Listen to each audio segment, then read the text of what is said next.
Assalamualaikum warahmatullahi wabarakatuh. Alhamdulillah hamdan katsiran thayyiban mubarakan fi kama yuhibbu rabbuna warda. Wassalatu wassalamu ala nabiyyina Muhammad wa ala alihi wa sahbihi wa man sara ala nahjihi bi ihsanin ila yaumil amma ba'd. Saudaraku yang dirahmati oleh Allah Subhanahu wa taala. Pernahkah kita membeli sebotol air mineral seperti ini di sebuah warung kaki lima atau warung pinggir jalan? Saya ingin bertanya, berapa harga untuk satu botol aqua ini di sebuah warung pinggir jalan? Mungkin kisaran antara 2.000 atau 3.000 rupiah. Lalu pertanyaan kedua, pernahkah kita membeli air mineral dengan ukuran mili yang sama di sebuah bandara? Berapa harga yang harus kita bayar kepada penjualnya? Mungkin kira-kira 10.000 rupiah. Lalu pernahkah kita membeli air mineral dengan mili yang sama di sebuah restoran bintang 5? Berapa biaya yang harus kita keluarkan? Ternyata harganya melambung tinggi. Kita bisa mengeluarkan 20.000 rupiah untuk sebuah botol air mineral dengan mili yang sama. Pertanyaan, apakah rasanya sama? Ternyata rasanya sama. Botolnya pun juga sama. Apa yang membuat harga dan nilai dari air mineral tersebut melambung tinggi? Jawabannya adalah lingkungan. Ketika air mineral itu berada di lingkungan kaki lima, maka harganya pun juga kaki lima.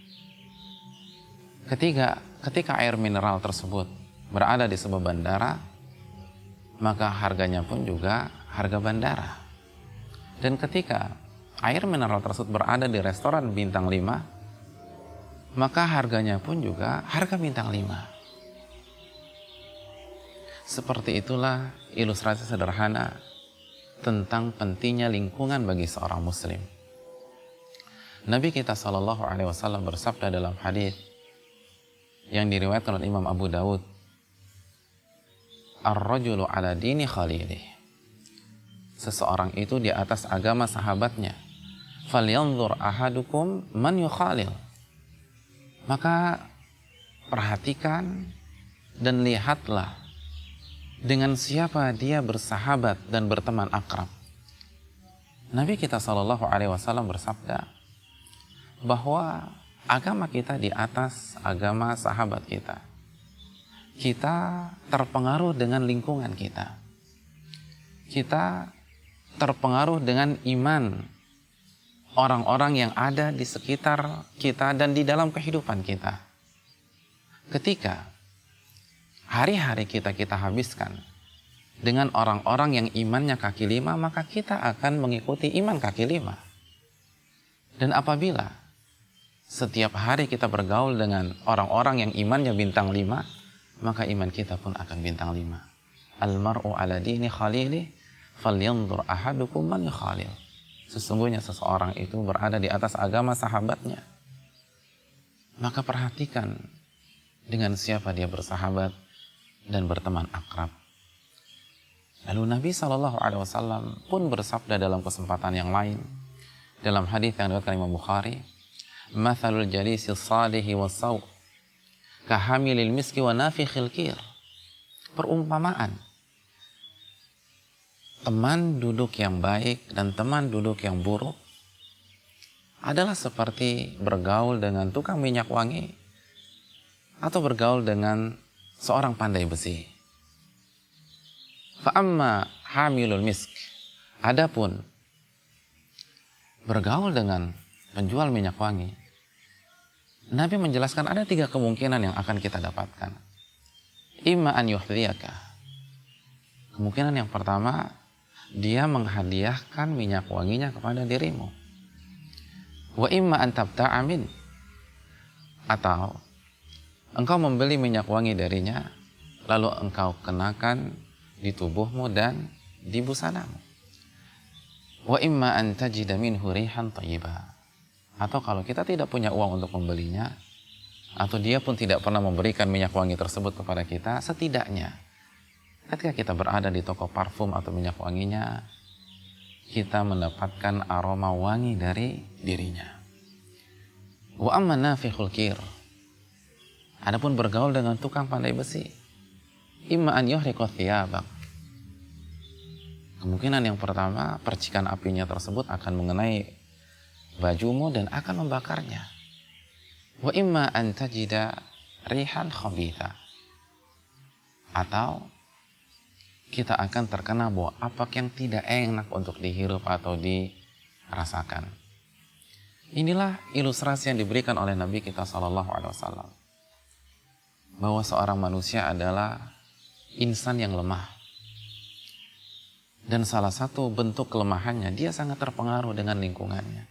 Oleh karena itu, saudaraku yang dirahmati oleh Allah Subhanahu wa Ta'ala, jika kita ingin menaikkan nilai iman kita dan memuncakkannya, lalu jika kita ingin menjaga keistiqomahannya, maka bergaulah dengan sahabat-sahabat yang baik.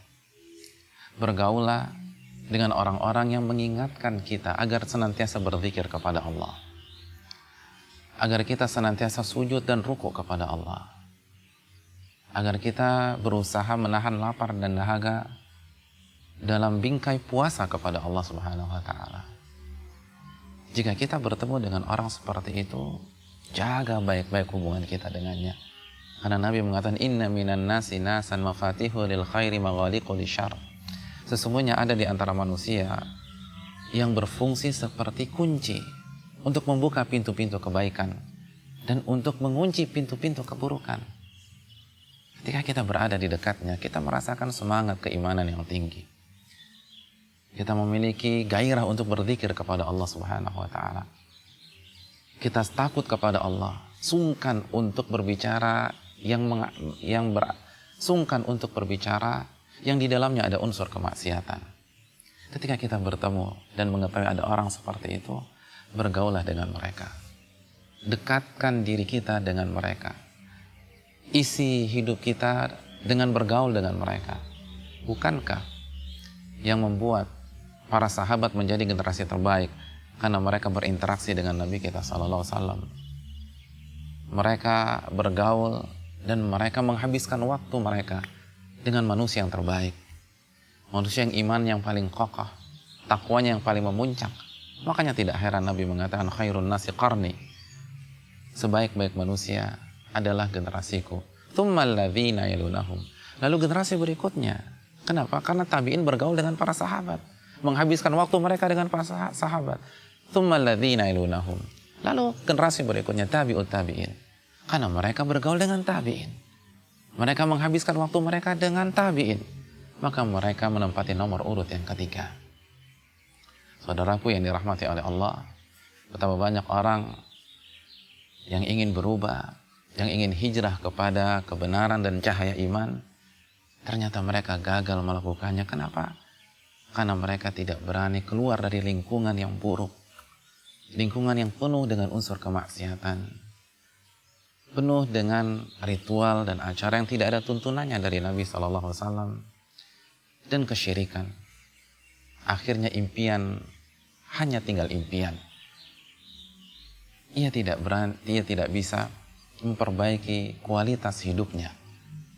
Dan betapa banyak orang yang mendapatkan hidayah iman, secercah cahaya kebenaran dan indahnya tauhid karena dia bergaul dengan orang-orang yang bertauhid kepada Allah, menghidupkan sunnah Nabi SAW, dan semangat dalam mengisi waktu dengan beribadah kepada Allah Jalla wa'ala.